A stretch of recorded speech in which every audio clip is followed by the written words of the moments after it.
ஆன்மீகமான நேயர்களுக்கு அன்பு வணக்கங்கள். கலகம் பிறந்தால் நன்மையும் பிறக்கும் என்று சொல்லப்படும் அளவிற்கு தேவர்களுக்கும் அசுரர்களுக்கும் இடையே தூதுவராகவும் கலகம் செய்பவராகவும் அறியப்படுபவர் நாரத முனிவர். நாரத முனிவர் என்றாலே நம் நினைவுக்கு வருவது நாராயண நாராயண என்ற நாமமும் கையில் இருக்கும் மகதி என்ற வீணையும் தான்.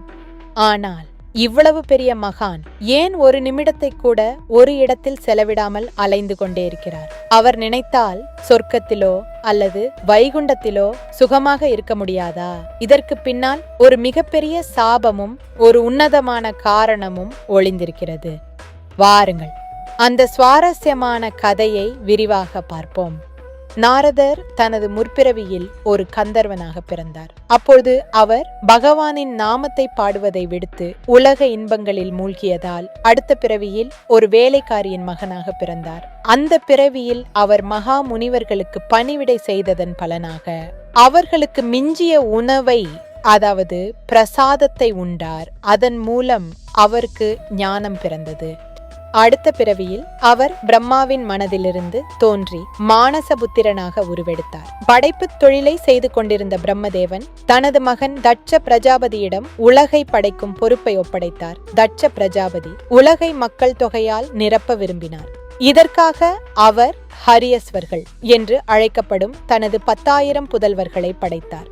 அவர்கள் உலகை படைக்கும் தொழிலை கற்றுக்கொள்ள தவம் செய்ய சென்றனர். ஆனால் அங்கு சென்ற நாரத முனிவர், சிறுவர்களே, நீங்கள் ஏன் இந்த மாய உலகத்தை உருவாக்க நினைக்கிறீர்கள்? பிறப்பு இறப்பு என்ற சுழற்சியில் சிக்கித் தவிப்பதை விட மோட்சத்தை அடைந்து நாராயணனின் பாதத்தில் சேருவதே சிறந்தது என்று வேதாந்தத்தை போதித்தார்.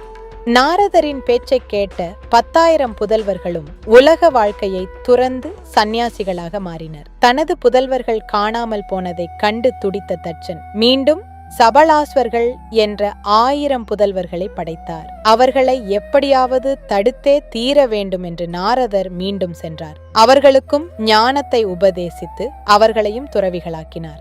இதனால் தட்சனின் வம்சம் வளராமல் போனது.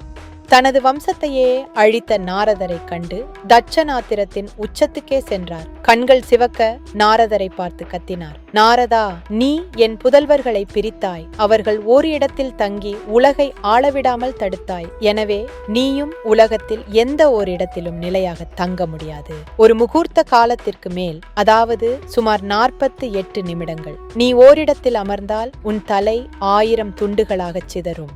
இந்த சாபத்தை கேட்டு நாரதர் வருத்தப்படவில்லை, மாறாக சிரித்தார்.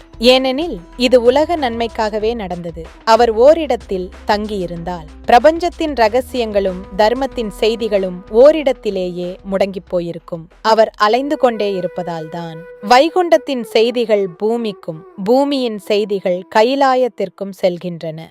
ஒருமுறை நாரதர் ஒரு மரத்தடியில் அமர்ந்து தியானம் செய்ய முயன்றார். தட்சனின் சாபப்படி அவர் தியானத்தில் ஆழ்ந்த சில நிமிடங்களிலேயே மனம் அலைபாயத் தொடங்கியது. எங்கு சென்றாலும் நாராயண நாமத்தை ஒலிபரப்புவதே தனது கடமை என்பதை உணர்ந்தார். அவர் பயணம் செய்த இடங்களிலெல்லாம் துன்பத்தில் இருந்த மக்களுக்கு பகவானின் கருணையை எடுத்துரைத்தார். துருவன் போன்ற சிறுவர்களுக்கு மந்திரங்களை உபதேசித்து அவர்களை பேரரசர்களாகவும் பக்தர்களாகவும் மாற்றியது இவரது ஓயாத பயணமே. நாரதரின் இந்த தடையற்ற பயணம் ஒரு சாபமாக தொடங்கினாலும் அது உலகிற்கு ஒரு வரமாக மாறியது. அவர் ஓரிடத்தில் தங்கியிருந்தால் வால்மீகிக்கு ராமாயணம் கிடைத்திருக்காது, வியாசருக்கு பாகவதம் கிடைத்திருக்காது. எனவே நாரதரின் அலைச்சல் என்பது வெறும் அலைச்சல் அல்ல, அது தர்மத்தை நிலைநாட்டவும் பக்தியை பரப்பவும் அவர் மேற்கொண்ட புனித பயணம். நாரத முனியின் இந்த கதை நமக்கு பல முக்கியமான பாடங்களை கற்பிக்கிறது. முதலாவதாக பக்தி மார்க்கத்தின் முக்கியத்துவத்தை நமக்கு கற்பிக்கிறது. நாம் எப்போதும் பகவானின் நாமத்தை உச்சரித்துக் கொண்டே இருக்க வேண்டும்.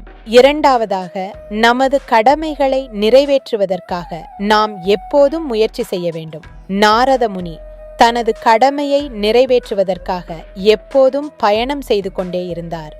ஒருவரின் சாபம் கூட உலக நன்மைக்கான கருவியாக மாறும் என்பதை நாரதரே நிரூபித்தார். நாரத முனிவர் இன்றும் நம்மிடையே அலைந்து கொண்டிருக்கிறார் என்று புராணங்கள் கூறுகின்றன. அவர் ஒரு கலகக்காரராக தெரிந்தாலும் இறுதியில் அந்த கலகம் ஒரு நன்மையைத்தான் தரும். நாரத கலகம் நன்மையில் முடியும் என்ற பழமொழி உருவானதே இதனால்தான். இந்த வீடியோ உங்களுக்கு பிடித்திருந்தால் நாராயண என்று கமெண்டில் பதிவிடுங்கள்.